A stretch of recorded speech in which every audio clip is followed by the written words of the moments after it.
alheri. Allah ya ji kan sarki alheri. Mai martaba sarki,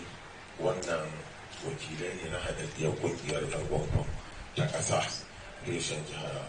Katsina. Ni uwar ƙungiya ta ƙasa ta turo na wakilce ta mu gabatar da kanmu kuma mu gabatar da sakon ta'aziyya rasuwar muhimman mutane da aka yi a jihar Katsina. Allah ya ji kan Hajiya Dada, Allah ya ji kan sarkin dawaki, Allah ya ji kan sarkin adan Katsina. Mai martaba sarki, wannan kungiya ce ta yan gwangwan wadda suke sana'ar jari bola, kama daga kayan karafuna zuwa su aluminium, ledoji da rebobi wacce aka fi sani da recycling a duniya. Wannan kungiya ita take samarwa da kamfanin nuka na kasashen gida da na waje kayayyakin da ake sarrafawa ake yin sababbin kayayyaki.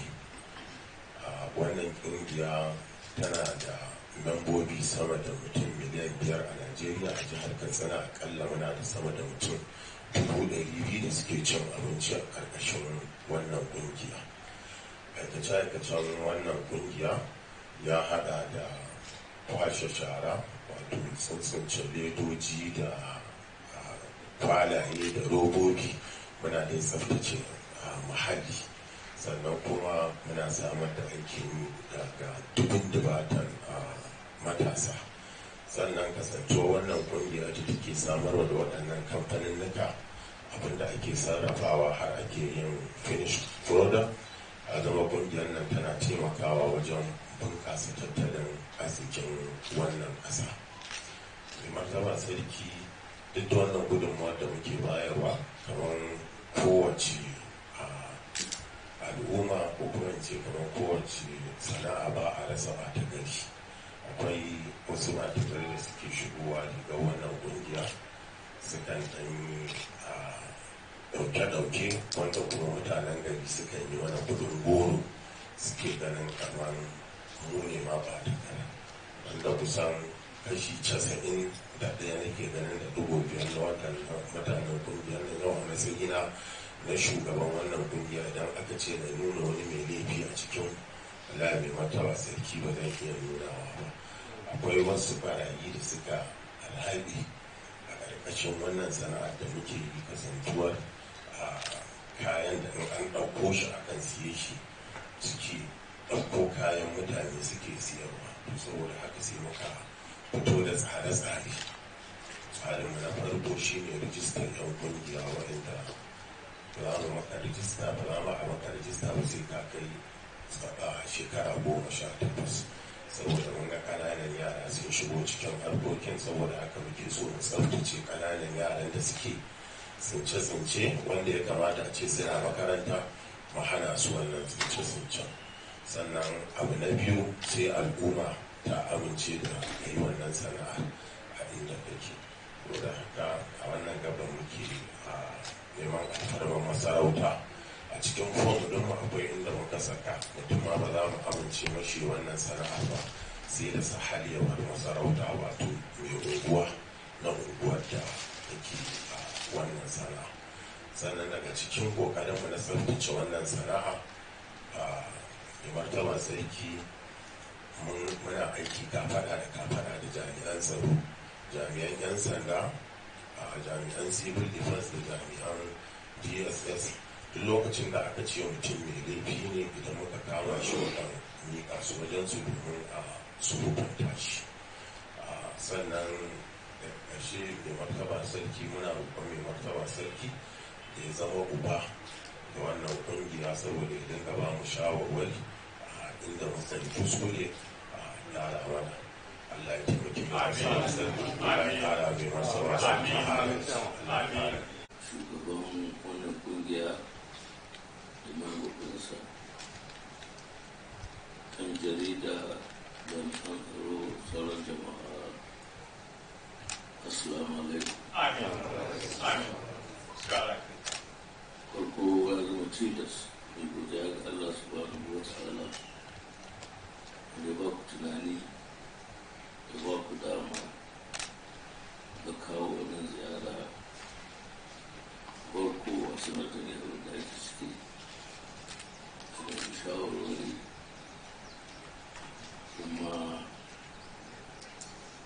zamun nauyi na grand patron da wannan kungiya to na gode kwarai amma dai jawabin da zan nan gaba zai ƙara ba ku haske shi ɗan adam ba kuma wannan lokacin to aikin da aka saka ko menene ko min rashin girman shi ko kankanta shi ko girman shi idan ka kace hulɗa da mutane to akwai matsala to yau ga shi ne Allah ya maka sani kun zo kawo wannan ziyara da kuma neman shawarwari to ne kullum na tashi magana daga nan nake ba da baki ba kuma subhanahu wa ta'ala da zuciya yake aiki ba ruwan shi da baki ba ruwan shi da fuska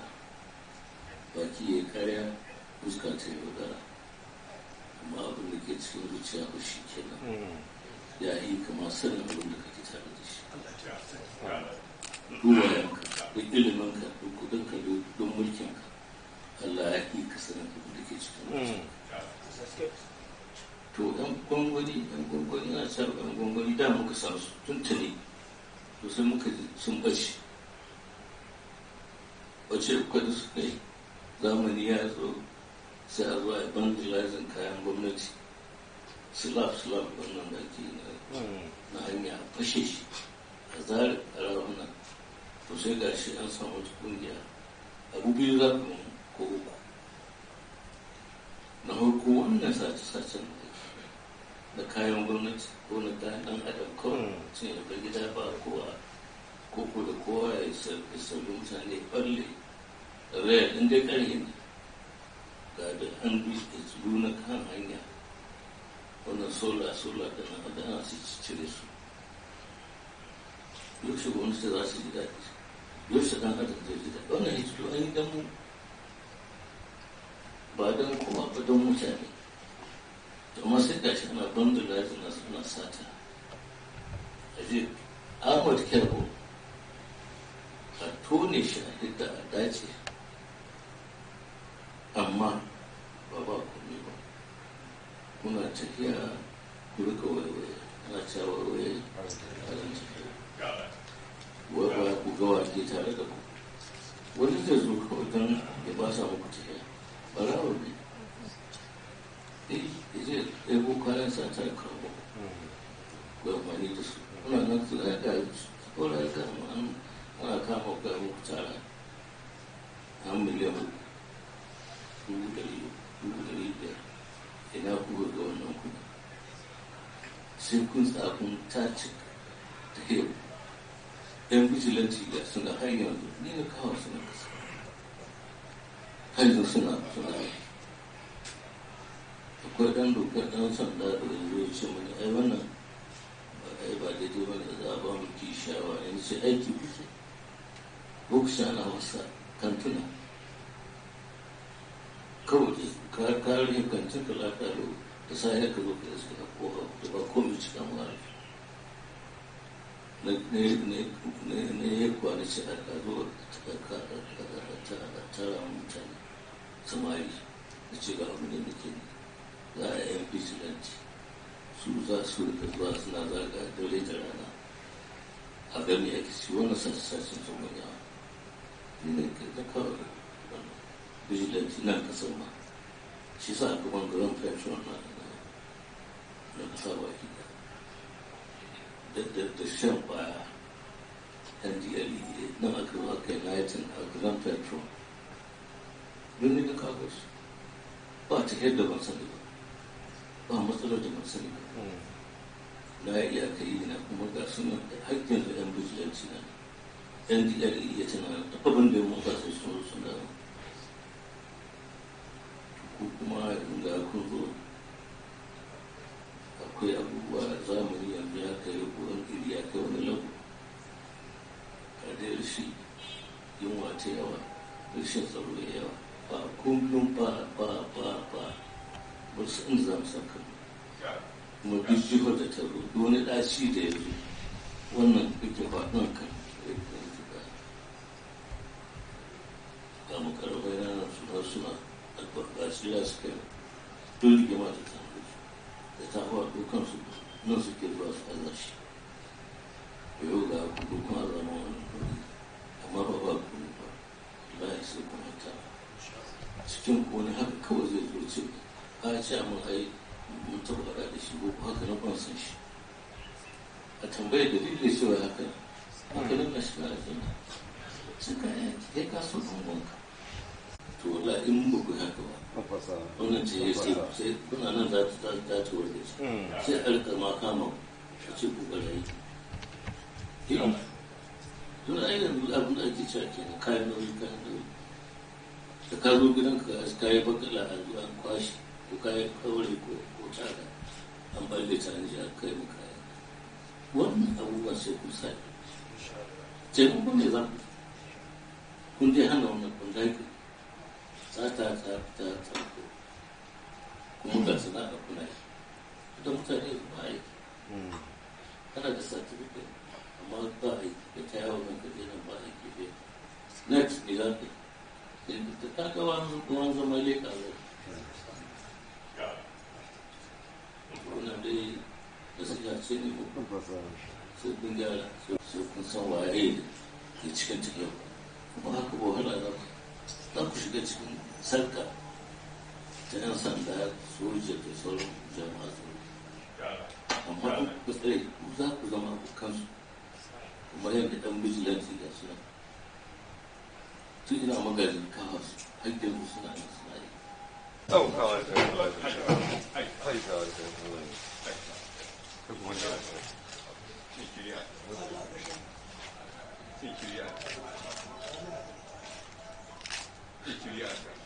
yara kin tsaya